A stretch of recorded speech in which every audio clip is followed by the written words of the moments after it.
네, 안녕하십니까. 오토다이리 오종훈입니다. 오늘 준비한 차 BMW M4 컴페티션 쿠페입니다. 잘 아시죠? M4는 쿠페, M3는 같은 파워트레인을 사용을 하는 세단 이라는 얘기죠.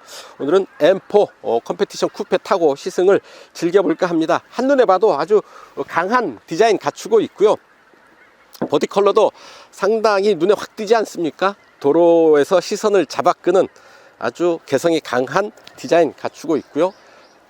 라디에이터 그릴, BMW 디자인의 가장 큰 디자인 포인트 중에 하나죠. 좀 더 세로를 확장을 해서 정면 모습에 포인트를 주고 있습니다. 그 옆에 어댑티브 LED 헤드램프인데요, 주행 중에 대항차들이 눈부시지 않도록 하면서도 운전자의 시야를 최대한 확보해주는 그런 똑똑한 헤드램프죠. 그 안에 레이저 라이트를 적용을 하고 있습니다. 조사거리가 무려 500m, 600m에 이르는 아주 밝은 헤드램프 적용을 하고 있다라는 얘기죠. 자, 이 차의 가장 큰 핵심 파워트레인이겠죠.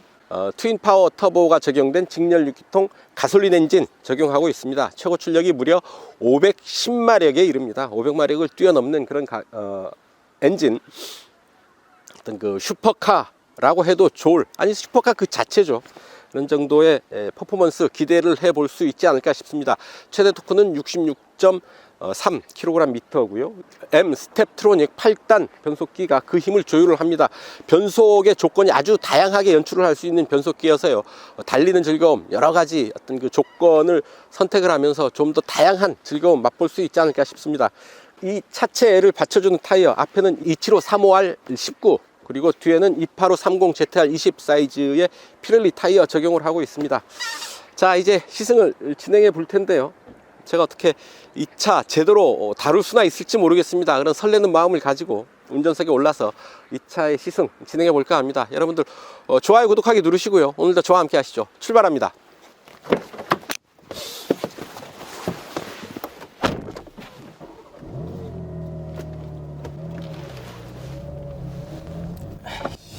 네, 운전석입니다. 실내 살펴보겠습니다. 네, 스티어링 휠 먼저 보실까요? 하나, 둘, 약 2.2회전 정도 하네요. 스티어링 휠이 아주 큼직합니다. 시선을 잡아끄는 두 개의 버튼, M1과 M2 두 개의 빨간 버튼이 있는데, 이 부분 사전 설정되어 있는 주행 모드를 바로 불러오는 겁니다. 잠시 후에 이제 세팅해 보기로 하고요. 스티어링 휠 왼쪽에는 주행 보조 시스템, 드라이빙 어시스턴트 프로페셔널을 조작하는 버튼이고요. 오른쪽에는 라디오, 음성 명령, 미디어, 전화 버튼들 조절을 할 수가 있습니다. 열선 버튼 들어와 있고, 자, 스티어링 휠 아래 탄수섬유 재질로 만든 패들 시프트 큼지막하게 들어와 있고요. 스티어링 휠에 붙어 있어서 조향을 하면서도 패들 시프트 조작을 할 수가 있겠습니다. 계기판, 이 부분은 엔진, 서스펜션, 스티어링, 브레이크의 성능들을 이렇게 일일이 조절을 할 수가 있습니다. 그렇죠. 이렇게 이어서 주식 관련 질문드립니다. 저는 답하겠죠. 보는 방법은 이 회사에 열심히 해야 되는. 이렇게 간단한 동작으로 볼륨 조절, FM 방송 선곡, 음소거 뭐 이런 기능들 할 수가 있습니다. 재밌죠? 10.25인치 풀 디지털 디스플레이. 자, 안드로이드 오토를 무선으로 연결을 할 수가 있네요. 자, 이 스마트폰은 이 아래쪽에 넣어두면 무선 충전이 가능합니다. 주행 정보, 주행 데이터, 뭐 연비, 주행거리 뭐 이런 부분들 볼 수가 있고요. 스포츠 디스플레이, 에너지 이동, M 메뉴, 이 부분이 재밌는 구성이죠. M1 스티어링 휠에 들어와 있는 M1 버튼을 구성하는 겁니다. 이피션시, 스포츠, 스포츠 플러스 중에서 엔진을 설정을 할 수가 있죠. M1은 최대한 순한 맛으로 설정을 해 보겠습니다. 그리고 변속기는 D123, S123 이렇게 모두 6개 중에서 하나를 선택을 할 수가 있는데요. D1은 가장 순한 맛이죠. 자동 변속, 효율적인 변속 포인트, 편안한 변속 속도. S3는 순차 변속, 최대 변속. 차체는 컴포트 스포츠, 스포츠 플러스 컴포트 하고요. 스티어링 휠, 컴포트 스포츠 둘 중에 하나 컴포트로 가고요. 브레이크도 조절을 할 수가 있네요. 브레이크 반응, 컴포트 스포츠, 컴포트로 가고요. DSC 온, M 트랙션 컨트롤 드리프트를 하기 위한 트랙션 컨트롤을 9단계로 조절을 할 수가 있는데요. 잠시 후에 다시 세팅을 해보죠. 자동 시정 정지, 엔진 오토 스탑 온, 사운드 컨트롤 오프로 이렇게 해서 M1을 구성을 하고요. 자, M2는 최대한 센 걸로 하죠. 매운맛, 변속기, 역시 S3, 차체, 스포츠 플러스, 스티어링, 스포츠, 브레이크, 스포츠, DSC 온, M 트랙션 컨트롤 패스, 자동 오프, 자동 시동 정지 오프, 사운드 컨트롤 온. 이렇게 해서 가장 센 맛 M2로 구성을 했습니다. 그래서 필요하다면 주행 중에 M1을 할 건지 M2를 할 건지 운전자가 순간적으로 선택을 해서 차량 세팅을 바꿀 수가 있게 되는 거죠. 자, M 드리프트 분석기 이거를 활성화하기 위해서는 DSC를 오프 시켜야 됩니다. 오프 됐죠? 이 상태에서 M 트랙션 컨트롤을 10단계군요. 0에서 10까지 뒷바퀴의 트랙션 컨트롤을 조절을 할 수가 있습니다. 그래서 뒷바퀴가 슬립하는 걸, 미끄러지는 것을 허용을 하는 거죠. 이를 통해서 드리프트를 할 수가 있고 드리프트의 강도도 조절을 할 수가 있는 겁니다. 그래서 드리프트 세션 시작하면 이제 세팅되면서 달리면서 드리프트 하는 부분들을 드리프트 거리, 가는 거리, 단일 드리프트 정보, 언더스티어, 퍼포먼스, 총주행 거리 이런 부분들을 세부 정보들을 체크를 해서 알려주는 겁니다. 음성어 호출어를 사용을 해서 안녕 BMW 호출할 수가 있는 거죠. 알렉카 주행 데이터 초기화, 개인정보 보호, 모바일 기기, 무선 충전용 트레이, 리모트 소프트웨어 업그레이드, 차량 데이터 초기화 이런 부분들 일일이 조절을 할 수가 있고요. 운전자 어시스트, 안전 및 경고, 정면 충돌 경고, 측면 충돌 경고, 차선 이탈 경고 기능, 조향 간섭을 할 건지 경고까지만 할 건지 세팅을 할 수가 있고요. 주행, 운전자 어시스턴트, 속도 제한, 제한 속도 조절, 60km까지 제한 속도 조정, 실내 조명, 간접 조명, 색상, 앰비언트 라이트죠. 이렇게 많은 컬러들 중에서 선택을 할 수가 있겠습니다. 좌석 편의, 운전석, 시트 히터, 바닥을 할지,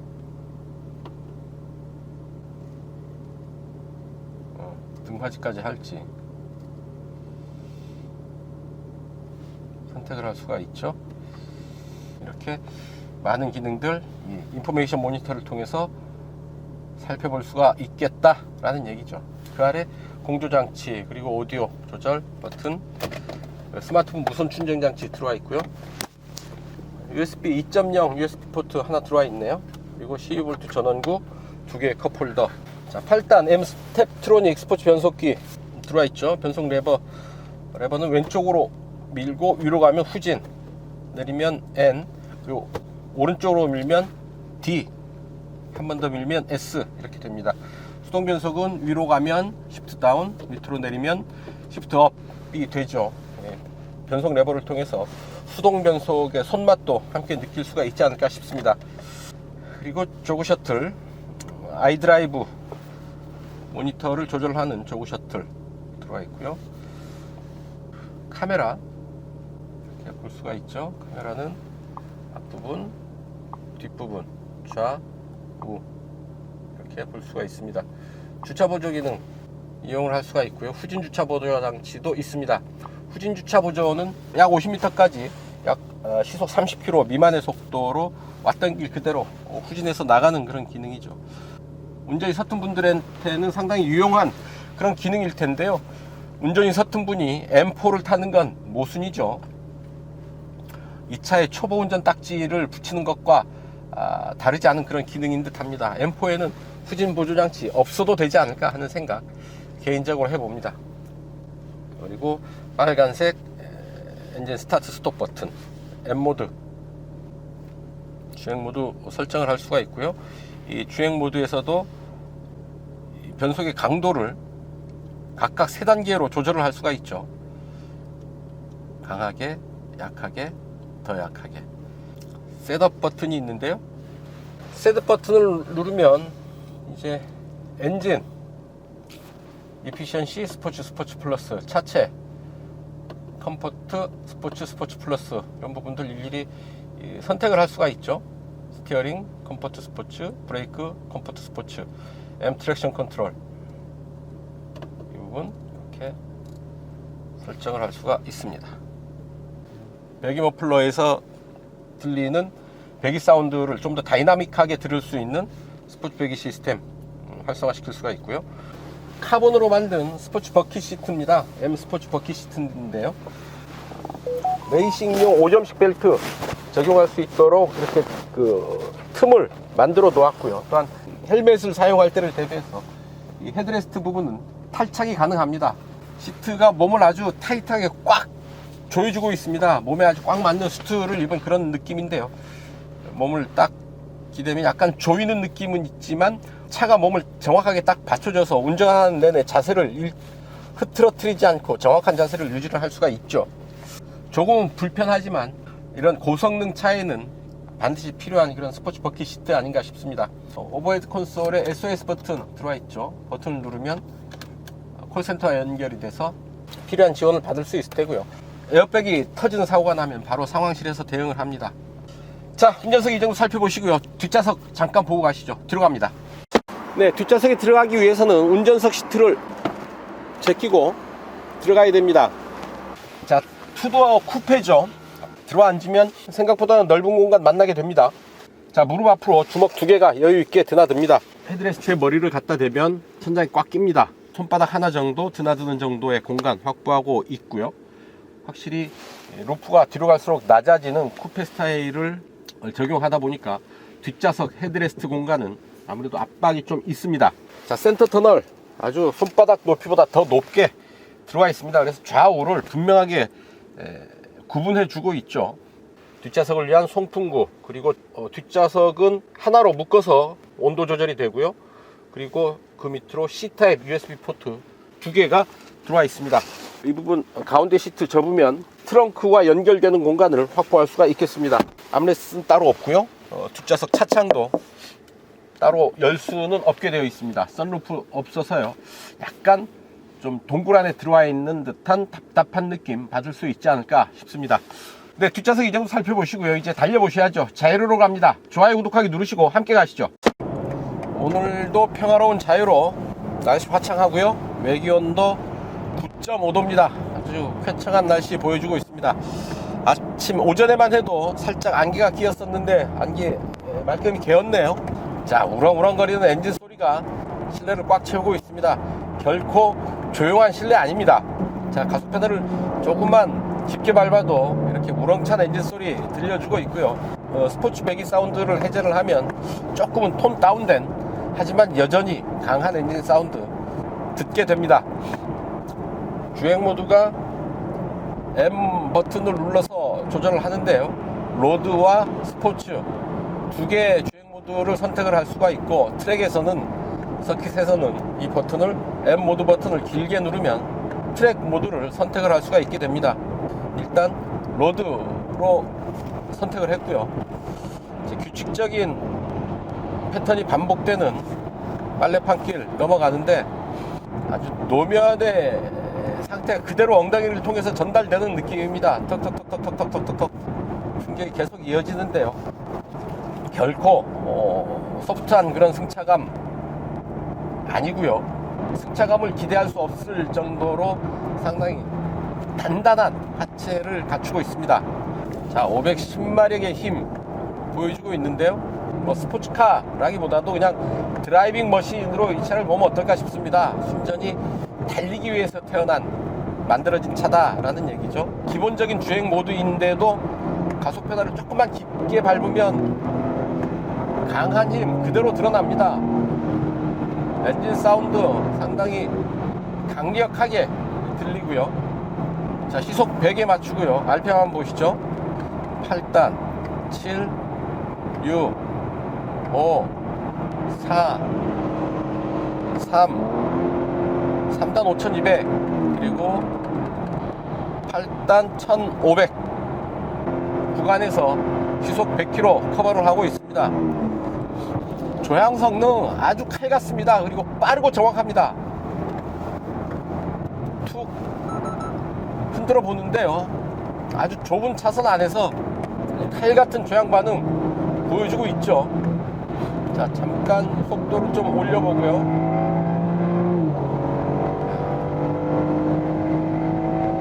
뭐 잠깐 사이에 아주 빠른 고속주행 영역까지 커버를 하고 있네요. 자, 드라이빙 어시스턴트 프로페셔널 적용되어 있죠.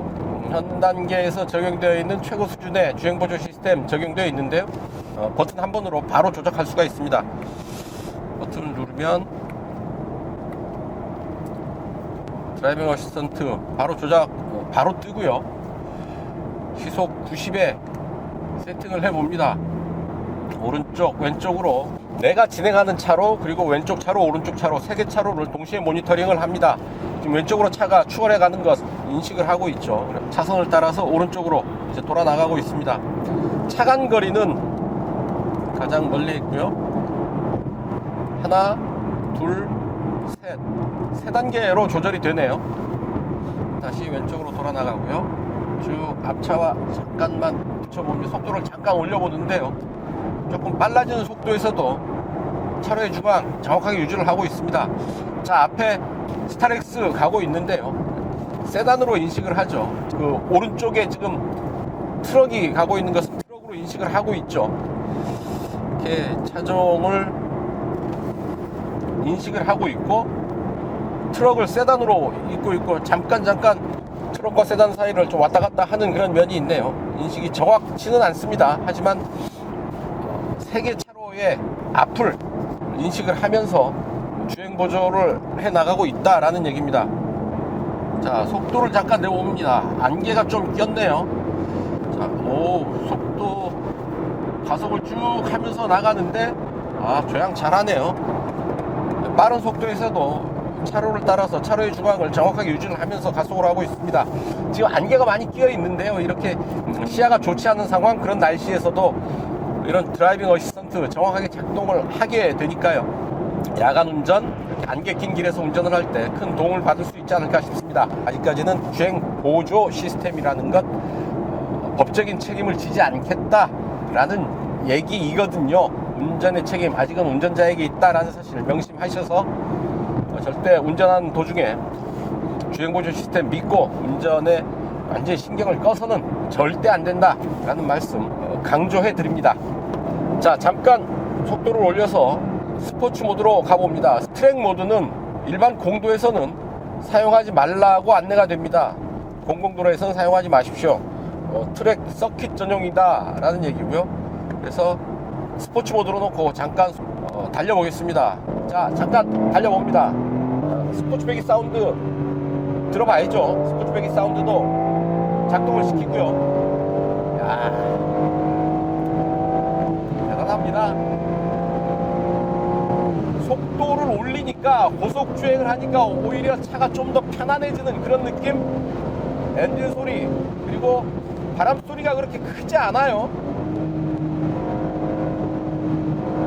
앞뒤 무게 배분 50대 50, 직렬 6기통 엔진이 세로로 배치되어 있고요. 그리고 후륜 구동이죠. 무게 배분이 상당히 이상적인 형태로 설계되어 있고, 그래서 주행하는 과정에서 어떤 주행 안정감, 고속에서도 차체의 흔들림 크지가 않습니다. 오히려 이렇게 빠른 속도에서 편안함을 느끼게 되는 그런 짜릿한 느낌 받게 되고요. 대단하다 싶은 게, 겁이 날 정도의 속도로 끌어올려도 그렇게 불안하지 않습니다.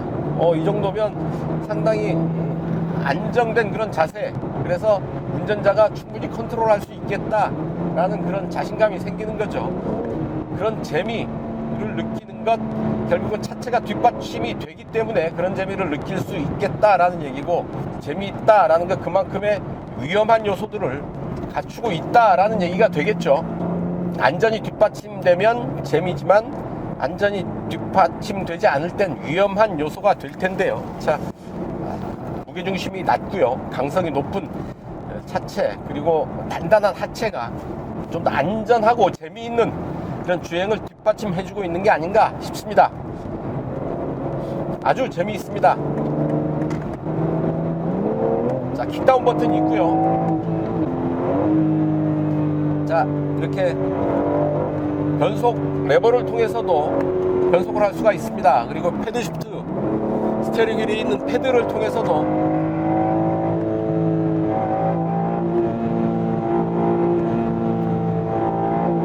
변속을 할 수가 있고요. 아, 강력합니다. 아주.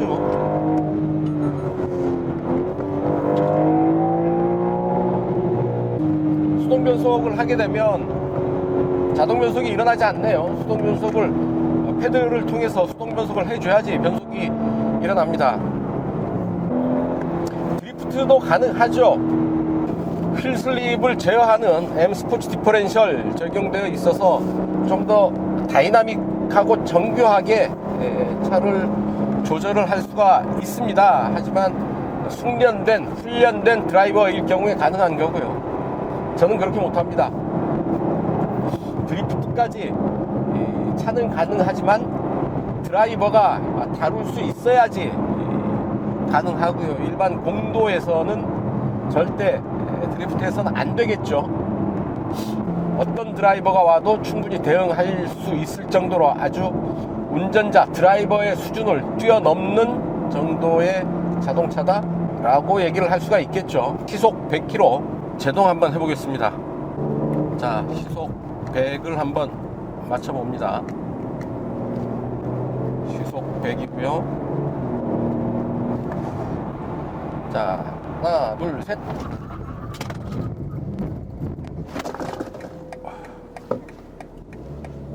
야, M 컴파운드 브레이크 시스템이 아주 단단하게 대응을 해서 차체가 기울어지는 느낌이 없습니다. 아주 그 상태 그대로 수평을 유지하면서 제동을 마무리한다 그런 느낌이네요. 안전띠는 완전히 강하게 되감기면서 몸을 잡아주고 있다가 브레이크를 해제를 하면 바로 또 풀어주네요. 비상등 작동을 하고요. 제동을 제대로 해낸다 라는 느낌이 드네요. 잘 달리기 위한 기본, 잘 멈춰야 된다 라는 얘기죠. 아주 강력한 제동 성능을 확보하고 있어서 제대로 달리기 위한 기본을 잘 갖추고 있다 라고 볼 수가 있겠습니다. 이제 자이로의 끝 속도를 조금 높여서요, 고속 코너 한번 시도를 해봅니다. 쭉 속도를 높이고, 이 차 앞뒤 무게중심이 상당히 좋죠. 직렬 6기통 가솔린 엔진 그리고 후륜구동 세팅인데요. 자, 가속, 제동, 턴 아주 여유있게 빠른 속도지만 아주 부담없이 코너를 돌 수 있었습니다. 상당히 코너가 가볍다라는 느낌이 드는 게 차가 돌아나가는 데 대한 부담이 없습니다. 스티어링 휠을 돌리는 대로 차가 반응을 해주고 있고요. 그래서 좀 더 재미있게 코너를 마무리할 수가 있지 않았나 싶습니다. 무게중심이 낮고 강력한 힘이 잘 제어되고 있고요. 앞뒤 50대 50의 무게중심, 또한 직렬 6기통 엔진룸에 세로로 배치되어 있어서 좌우의 무게균형도 상당히 우수하다고 할 수 있습니다. 이런 거기에 단단한 서스펜션, 후륜구동 시스템 등이 아주 높은 수준에서 서로 조화를 이루면서 완성되어 있어서 아주 타이트한 코너를 재미있게 즐겁게 돌아나갈 수 있었습니다. 코너링 머신이라고 해도 좋지 않을까 싶네요. 자, 그래서 이 차의 판매 가격 1억 2270만 원입니다. 어떻습니까? 그렇게 쉽게 접근할 수 있는 가격은 아니죠. 드라이빙 머신으로 만들어진 아주 특별한 차의 성격만큼이나 만만치 않은 가격을 제시를 하고 있는데요. 하지만 인생에 한 번쯤 이런 차 소유하고 싶은 게, 혹은 타보고 싶은 게 남자들의 로망이라면 로망 아니겠습니까? 원한다면 저질러야죠. 자동차에서 느낄 수 있는 여러 가지 재미있는 요소들, 짜릿한 요소들 충분히 갖추고 있는 차이니만큼 이 차를 제대로 컨트롤할 수 있는 드라이버라고 한다면 이 차를 타면서 비싼 가격만큼의 어떤 그 즐거움, 대가를 받을 수 있지 않을까 하는 생각도 해봅니다. 단 아무나 이 차를 제대로 다룰 수는 없다라는 사실 분명하고요. 이 차를 제대로 다루기 위해서는 높은 수준의 레이싱 기술이 요구된다 하겠습니다. 또한 일반 도로에서 보다도 서킷에서 이 차의 성능을 100% 느낄 수 있을 테니까요. 혹시 이 차를 사게 되시는 분들이 있다고 한다면 반드시 서킷 체험 해보실 것을 권해드립니다.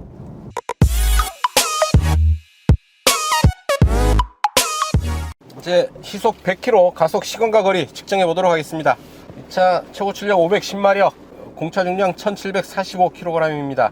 마력당 무게비 3.42kg 정도 되는데요. 메이커에서 밝히는 이 차의 시속 100km 주파 시간은 3.9초가 됩니다.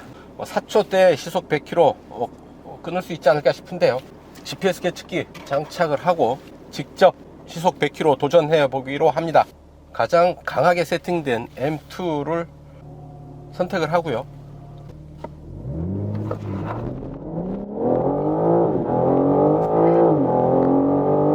짧은 구간에서 강력하게 발휘되는 510마력의 힘 유감없이 느낄 수 있었고요. 아주 짧은 거리에서 시속 100km 하는 것 확인을 할 수가 있었습니다.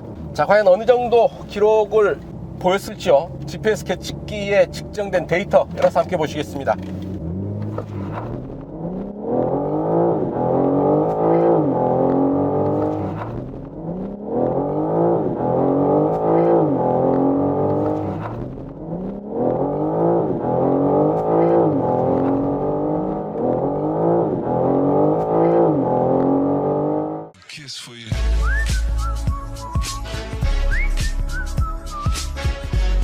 연비 테스트 하겠습니다. 이곳 헤이리 마을이죠. 서울 지하철 2호선 교대역까지 달려가면서 실주행 연비 측정해 보도록 하죠.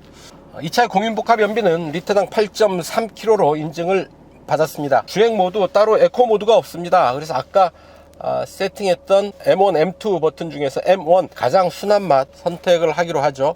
그러면 엔진이 이피션시가 되는 거고요. 서스펜션 컴포트, 조향 컴포트, 브레이크 컴포트 이런 조합으로 움직이게 됩니다. 그리고 트림미터 초기화됐죠. 이제 출발하겠습니다. 네, 자유로 따라서 행주대교 북단까지 달려왔습니다. 이곳까지 28.5km 달려왔고요. 평균 연비 리터당 14.8km 기록을 하고 있습니다. 이제 이곳에서 자유로 빠져나가고요. 행주대교 건너서 올림픽대로로 이어갑니다. 네, 올림픽대로 따라서 지금 동작대교 남단 이수교차로 진출로까지 달려왔습니다. 이곳까지 51.4km 달려왔네요. 평균 연비 14.5 기록을 했습니다. 여기까지는 자동차 전용 도로를 달려와서 교통정체 구간도 거의 없었고요. 쾌속 질주했다고 보시면 되겠습니다. 평균 속도가 62.4km니까요. 자, 이곳에서 올림픽대로 빠져나가서 도심 주행으로 이어갑니다.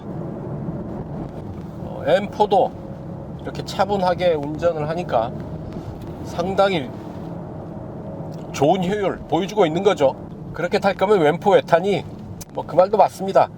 이렇게 차분하고 경제적으로 살살 달릴 거면 M4를 타는 의미가 없겠죠. 하지만 또 늘 뜨겁게 달릴 수는 없는 거 아니겠습니까? 뜨겁게 열정적으로 달리면서 고성능을 즐기다가도 또 장거리 운전을 할 때 혹은 어떤 그 고속 주행을 즐기고 서킷에서 어떤 그 퍼포먼스를 즐기고 돌아가는 길에는 조금 차분한 주행을 하고 싶을 때도 있지 않을까 싶고요. 효율이 필요할 때 어느 정도나 높은 효율, 우수한 효율을 보여줄 수 있는지 한번 체크해 본다는 의미가 있지 않을까 싶습니다. 리터당 14.2 도심 주행 들어와서는 역시 연비는 지속적으로 하향 곡선을 그리고 있습니다. 네, 이제 잠시 후에 교대역 내거리에 도착하게 됩니다. 앞차 따라서 교대역 내거리 도착했고요. 신호가 안 바뀌어서 그냥 통과를 합니다. 이곳까지의 연비 리터당 13.8km 기록을 했습니다. 자, 주행시간 1시간 2분 정도 걸렸네요. 아주 주행 상황 양호했다는 것 알 수가 있을 테고요. 자, 평균 연비 리터당 13.8, 주행거리 54.3km고요. 엔진 스탑이 일어난 시간 2분 25초, 주행시간 1시간 3분, 주행거리 56.7km 이렇게 기록을 했습니다.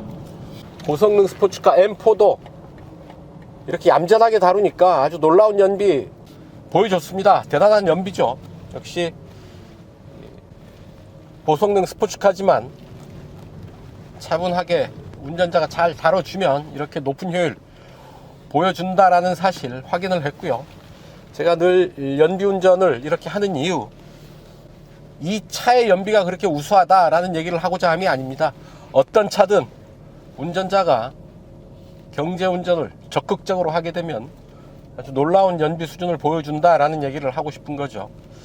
또한 경제 운전을 하는 게 안전 운전을 하는 효과도 있기 때문에요. 좀 더 적극적으로 경제 운전을 하면서 그 결과를 여러분들과 공유한다라는 점 말씀을 드립니다.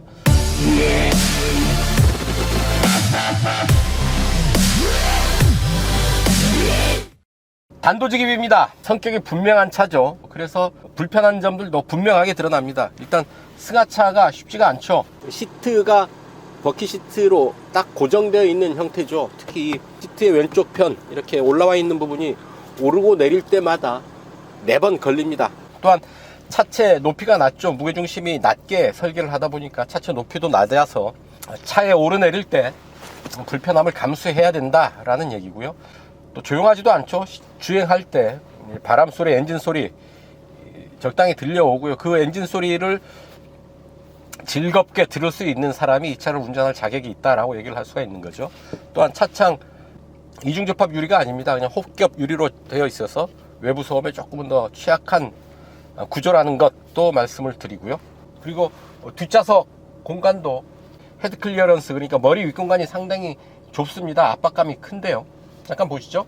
뒷좌석 헤드레스트에 머리를 갖다 대면 지붕에 머리가 꽉 끼죠. 제 키가 172cm인데요. 저보다 키가 큰 사람들이 앉는다고 하면 뒷좌석에서 이 머리 윗공간의 압박이 상당히 크지 않을까 싶습니다. 자, 그래서 이런저런 불편함, 결국 이 차가 분명한 성격을 갖고 있기 때문에 그런 불편함을 감수하는 겁니다. 그럼에도 불구하고 오로지 잘 달리는 자동차를 만들기 위해서 그런 불편함들 알고도 감수해야 된다라는 얘기죠. 컵홀더 위치가 좀 기능적이지 않습니다. 변속 레버 앞쪽에 위치해 있는데요. 이제 컵이 왔다 갔다 하면서 이런 버튼들 터치할 위험도 있고요. 간혹 제스처 컨트롤이 잘못 읽고 반응을 하기도 합니다. 이런 거죠. 컵홀더를 이 아래쪽으로 배치를 하는 게, 변속 레버 밑으로 팔에서 좀 더 가까운 위치로 배치를 하는 게 좀 더 동선을 기능적으로 활용하는 설계가 되지 않을까 싶습니다. 네, 지금까지 BMW M4 컴페티션 쿠페 시승을 했습니다. 제가 아직 많이 부족하구나 라는 걸 이 차를 시승하면서 절실히 느낄 수 있었습니다. 이 차의 성능을 제대로 즐기기에 제 드라이빙 스킬이 많이 부족했다라는 얘기죠. 그도 그럴 것이 510마력의 힘 제대로 느끼려면 공도에서는 거의 불가능에 가깝죠. 거기다가 드리프트까지 지원하는 여러 가지 기능들 갖추고 있고요. 그 기록들 남겨서 직접 운전자에게 보여주는 그런 기능까지 있어서 운전하는 아주 다양한 재미를 이 차에서 만나볼 수가 있습니다. 다만 운전자가 그것들을 즐길 수 있는 능력이 있다면 말이죠. 일반 공도에서 이 차의 성능 절반이나 제대로 느낄 수 있을지 모르겠습니다. 역시 이 차를 제대로 느끼기 위해서는 트랙 위에, 서킷 위에 이 차를 올려서 트랙 모드로 이 차를 몰아붙이면서 드라이빙 머신을 타는 짜릿한 즐거움 느껴보는 게 좋겠다라는 생각이 들고요. 그래서 행여 이 차를 구매하시는 분들이 계시다면 일반 공도에서 이 차의 성능 확인하려고 하시지 마시고요. 서킷에 올라가서 서킷에서 마음껏 이 차를 즐겨보시기를 권해드립니다. 네, 오늘 시승은 여기까지입니다. 지금까지 저는 오토다이어리 오종훈이었습니다. 좋아요, 구독하기 눌러주시면 저는 물러가겠습니다. 시청해주셔서 감사합니다.